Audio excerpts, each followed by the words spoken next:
This is a 2011 Porsche Panamera 4 that the door lock actuators have gone bad on. In order to replace the door lock actuators or even the door handle, the door panel must be removed. We'll show you how to put that in at the end of this video, but for now, once that is removed, then the inside door panel that you see here has to be removed. To do that, there are T45 screws that have the head T45 on them, and they need to be taken out. So that will be the first step that we'll take in order to remove this door panel.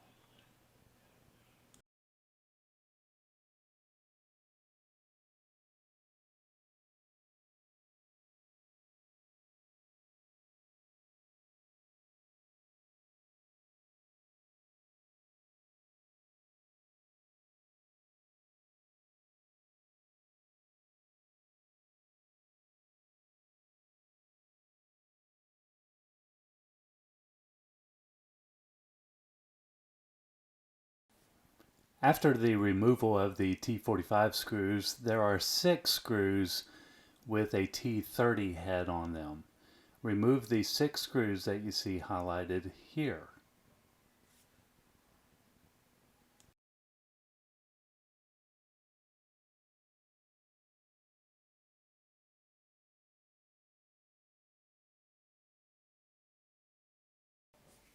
Once these screws are removed, then you can pull away that door panel from the main part of the door. And behind it there is a closer that is attached to it. I elected not to take that off. And there's some other cables that you can disconnect to kind of give you some more working room. Once in behind there, you will find this lock actuator has a cable attached to it, which is what I'm showing you here. It has a clip on it that if you pry that away just a little bit, being careful not to break it, it will come right off and it just pulls apart. Then there is a cable here that I'm showing you where it twists on to this part. So you turn that little white knob and then you can twist the cable so that it comes out of the hook. So at this point I'm showing you how to put this back into the door so you can put in a new lock actuator if that's what you're doing here. And with that, it is supported in there with 2 6mm triple square screws. So it's a special tool that I did not have in my toolbox, had to go buy one. But with a triple square screw, then there's 2 of these that support that lock actuator in there. And once as you have these screws in place, then you can put the cables back where they came from.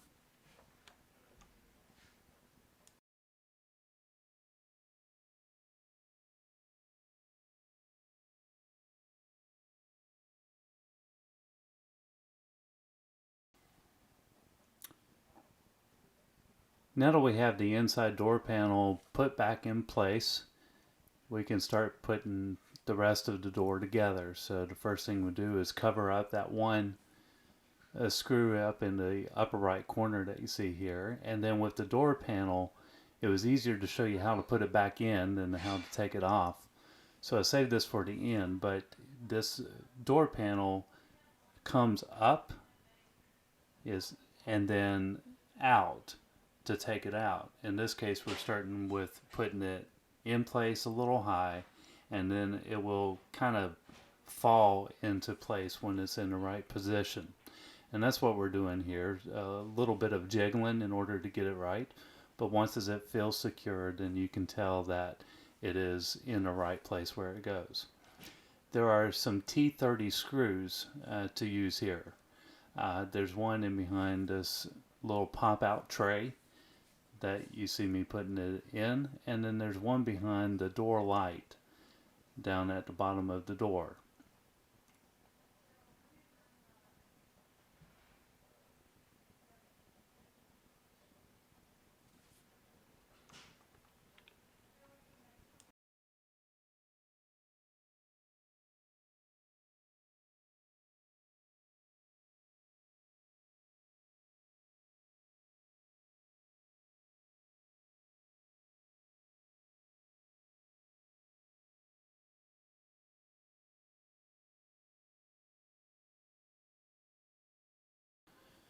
The other screws come up here near the door handle. There's a T30 screw right there behind a little plastic plate that we'll put back on in a second. And there's a couple of screws on this strip to put back in place.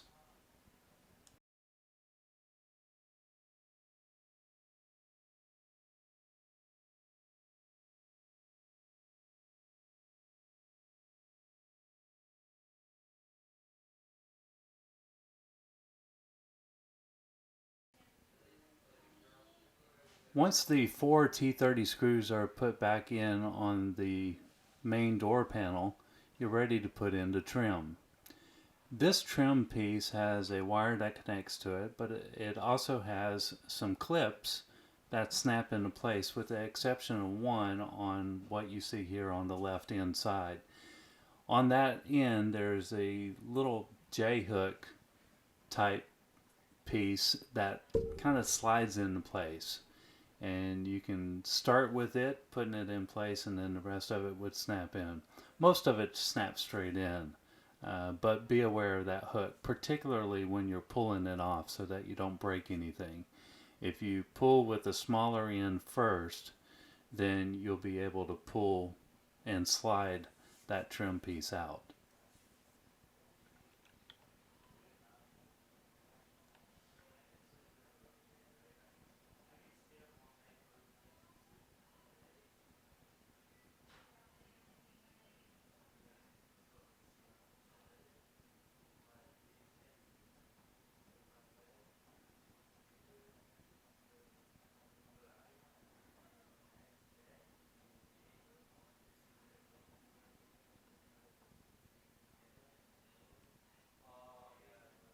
The last piece is probably the easiest, and it just snaps straight into place.